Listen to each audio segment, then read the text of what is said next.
What's up, everybody? Welcome to 5 Minute Morning. Welcome back. I'm setting my timer right now. Look at this. Boom, 5 minutes. We're not going to go over 5 minutes. It might be under 5 minutes, but it's not going to be more than 5 minutes. Welcome to my living room here in Ozark, Missouri, the land of Oz. Listen, that entire intro I did was unscripted. And you can tell, right? It was not eloquent. It was not well put together. But I'm not going to stop this recording because that's what this YouTube video is partly about. Just going after it. Just doing it. It doesn't have to be perfect. It doesn't have to be put all together. It doesn't have to be eloquent, articulate all the time. Just jump out and do it. Put some legs to it. So what are we going to talk about today? I was thinking about it, and on that theme, being perfect. I lead worship at a church here in Ozark. I love to lead worship. And last week or a couple of weeks ago, sometimes I say last week, and it could have been a year ago. I do that a lot. My wife's all like, babe, that was like a year ago, and you just said yesterday. Well, I lose track of time sometimes.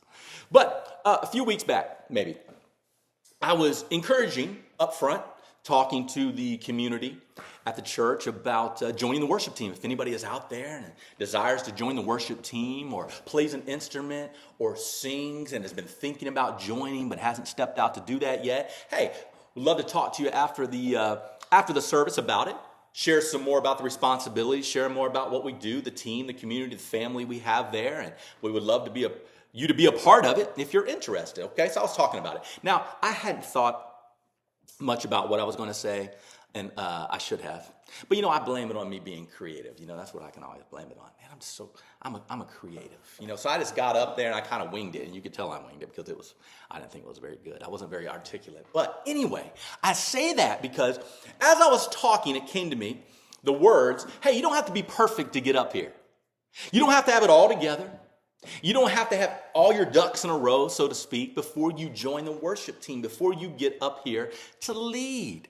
Listen, sometimes we have all these things that go through our mind that form a wall and distractions that keep us from stepping in to what God has called us to do.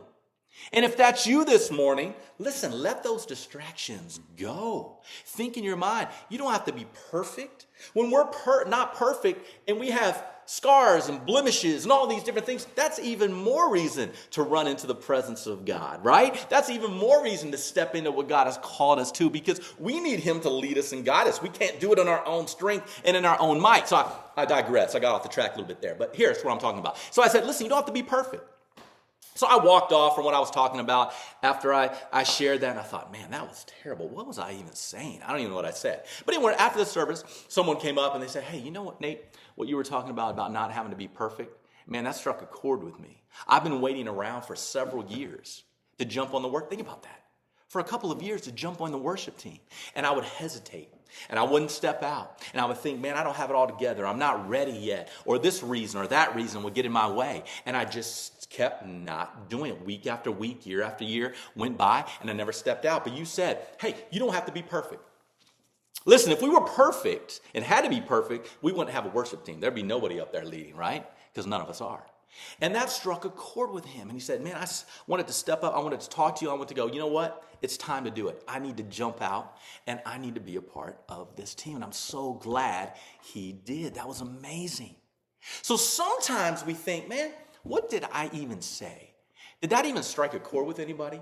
That didn't even make any sense. But you never know what is stirring in someone else's heart. You never know sometimes what the words you say, how impactful they are, how they can encourage. Words can heal, they can bring life, or they can bring death, right? So choose life. Choose to bring joy with your words. Choose to encourage. And you might not be articulate in what you're saying, but if God has put something in your heart, go ahead and say it. It's like messages.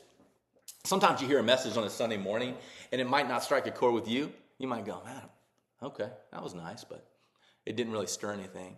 And the next person sitting right beside you, daggone, man, it hit them right here. They responded to him. There was something in their hearts. Maybe they had been going through that week, that message, man, they needed that, right?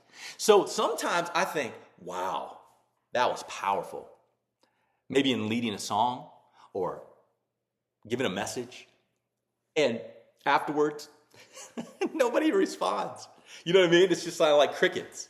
And then sometimes I think, well, that wasn't very good. And man, there's There's just a response and a reaction.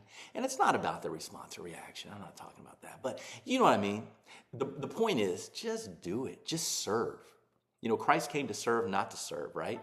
He is, oh my gosh, there's my timer. We'll talk more about that verse tomorrow. Thanks for joining me on 5 Minute Morning. I'll see you tomorrow.